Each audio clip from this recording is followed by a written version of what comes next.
স্বভাব চরিত্র পরিবর্তন না হলে স্থানীয় নির্বাচনে মানুষ আবার একটা জবাব দেবে বলে মন্তব্য করেছেন শ্রম কর্মসংস্থান এবং প্রবাসী কল্যাণ ও বৈদেশিক কর্মসংস্থান প্রতিমন্ত্রী নুরুল হক নূর।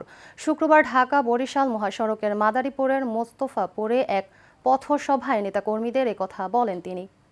আগামীতে স্থানীয় নির্বাচন হবে। আপনারা জাতীয় নির্বাচনে যেমন বিভিন্ন প্রার্থীর জন্য ভোট চেয়েছেন, স্থানীয় নির্বাচনে আবার আপনারা যাবেন। তো এখন জাতীয় নির্বাচনে আপনাদের দল থেকে কেউ এমপি হয়েছে, মন্ত্রী হয়েছে, এবং আপনাদের স্বভাব চরিত্র যদি পরিবর্তন হয়, স্থানীয় নির্বাচনে কিন্তু মানুষ আবার সেটা একটা জবাব দেবে।